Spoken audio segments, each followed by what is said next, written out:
κλειστές τράπεζες, έλεγχοι κεφαλαίων, ανώτατο όριο στην ανάληψη μετρητών ανά ημέρα. Οι πολίτες στην Ελλάδα άρχισαν να κάνουν ουρές στα ATM των τραπεζών τα ξημερώματα του Σαββάτου.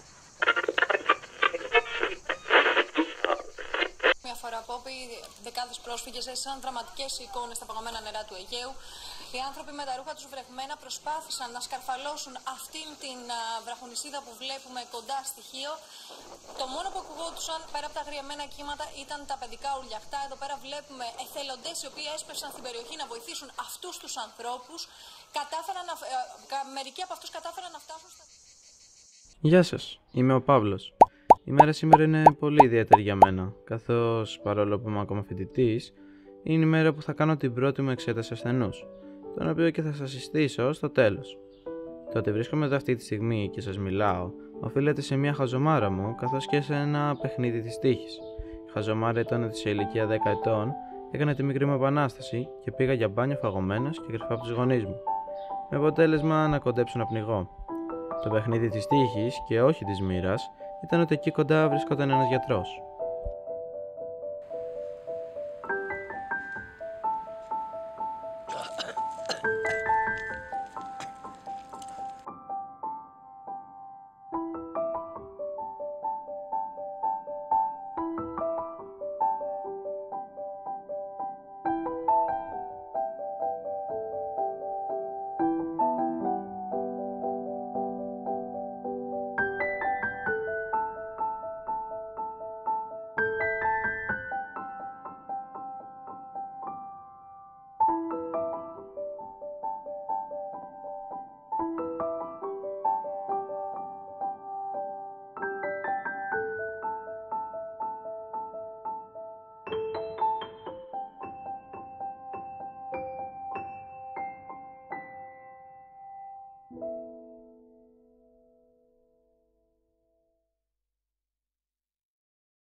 Έχει αρχίσει να δροσίσει λίγο, Σιγά ρε μπρο. 10 Σεπτέμβρη είναι. Δεν έρχονται και τα Χριστούγεννα. Πλάκα. Για πότε πέρασε έτσι ο καιρός? Ας. Ήρθε η ώρα. Αγιασμός αύριο. Τελευταία χρονιά. Και μετά Πανελλήνιες. Ωραία συζήτηση άνοιξες. Άσε ρε μπρο να χαλαρώσουμε λίγο ακόμα. Μακάρι. Αλλά πρέπει να μπουν τα κεφάλια μέσα. Παραχαλάρωσα τον Αύγουστο. Και δεν θα μου βγει σε καλό. Τελικά, έχεις αποφασίσει? Εδώ και 7 χρόνια, αφού το έχω πει, από εκείνη τη μέρα που εκείνος ο γιατρός βρέθηκε σε αυτό εδώ το σημείο, είχα αποφασίσει να κάνω το ίδιο. Τελικά σήμερα θα έρθεις στο πάρτι? Δεν νομίζω. Μα η Ελίζα μου είπε ότι θα έρθει. Ναι, το ξέρω. Της το είπα, στεναχωρήθηκε λίγο. Έχουμε κανονίσει αύριο κάποια στιγμή μετά τον αγιασμό. Αλλά με αγχώνει λίγο αυτή η συνάντηση. Σε αγχώνει? Τι φάση? Εσύ πάντα κάνεις τα τρελό σου όταν είναι να βρεθείτε. Ακόμα κάνω ρε εσύ. Απλά πρέπει να της καθαρίσω κάποια πράγματα.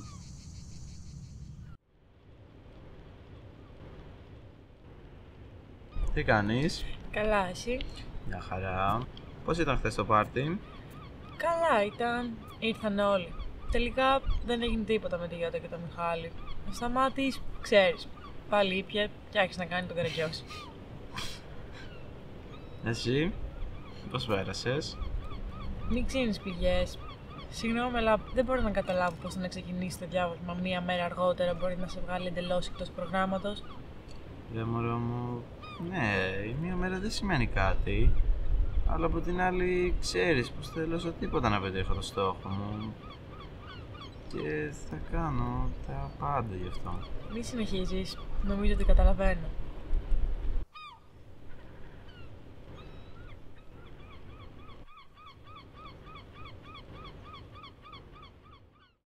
Με αμύωτο ρυθμό συνεχίζονται οι αφήξεις προσφύγων και μεταναστών που μόνο το τελευταίο 24ωρο έφτασαν τις 600.000. Σχολείο ήμουν. Α, πας ακόμα? Έτσι φαίνεται. Έφαγες? Μπα, πριν λίγο γύρισα. Και πότε σταματήσεις να πηγαίνεις, σε χρειάζομαι στη δουλειά. Εντάξει τώρα. Τα έχουμε πει πόσες φορές. Κάνεις ότι δεν καταλαβαίνεις. Εσύ δεν καταλαβαίνεις. Ξέρεις πόσο δύσκολο είναι να βγάζω εγώ πέρα. Οι δυο μας μείνουμε σε αυτό το σπίτι. Δεν μην το ξέρω. Λέει για μένα να είναι εύκολο. Από την άλλη, ξέρεις ποιο είναι το όνειρό μου. Ναι, να γίνουμε σωτήρες του κόσμου. Τόσοι σωτήρες να δούμε να τους κάνουμε. Και τόσους λαθρομετανάστες να δούμε να τους βάλουμε. Έρχονται μιλούνια και κανείς δεν μιλάει. Και πάρε επιδόματα, πάρε σπίτια, να παροχές. Σε λίγο στην Ελλάδα δεν μιλάει κανένας ελληνικά. Αλλά ναι, έχουμε τους σωτήρες. Έλα, πήγαινε και εσύ καλέ Σαμαρίτη να τους σώσεις. Γι' αυτό θες να σπουδάζεις 10 χρόνια. Αλλά βρε πατέρα, όλοι άνθρωποι είναι. Αυτές οι ευγένειες μας φάγανε. Γκρίκο σπιτάλτη και συμμαζεύεται. Αν δεν έμενες εδώ, θα σου έλεγα να τους πάρεις σπίτι σου. Ναι, δεν χωράμε όλοι. Η φίλη σου τι κάνει, καιρό έχω να την ακούσω. Καλά είναι. Τη βλέπω στο σχολείο, αλλά δεν τα λέμε και πολύ συχνά. Έχω μπλέξει με τα δικά μου. Ξέρεις. Δεν είναι δικό μου παιδί αυτό. Η χρονιά εκείνη ήταν όντως πολύ δύσκολη. Διάβασμα και διάβασμα. Τίποτα άλλο. Έχασε όμως ο καιρός και το όνειρό μου άρχισε να παίρνει σάρκα και οστά. Καθώς οι Πανελλήνιες ξεκίνησαν και σε έκθεση φυσική και χημεία πήγα κάτι παραπάνω από πολύ καλά. Το βράδυ όμως πριν το τελευταίο μάθημα της βιολογίας, παραλίγο οι κόποι μιας ολόκληρης χρονιάς, μην πω ζωής, να πάνε στράφη. Ευτυχώς που 12 λεπτά πριν τεθούν τα θέματα, με πήρε ο Κώστας τηλέφωνο.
Ήθελα πάντα να γίνω γιατρός.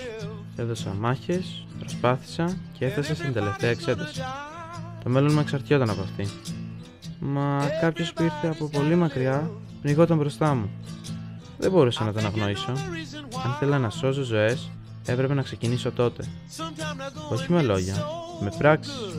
Ίσως έχασα την ευκαιρία μου, αλλά δεν μπορούσα να χάσω τον εαυτό μου. Διαλέγω να τον σώσω, γιατί η ζωή δεν περιμένει.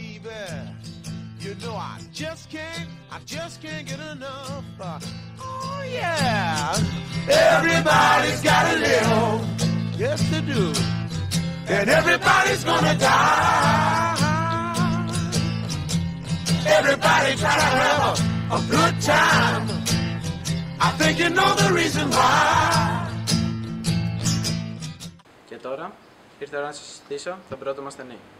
Jack, He couldn't hardly tie his shoes, but he had a harmonica.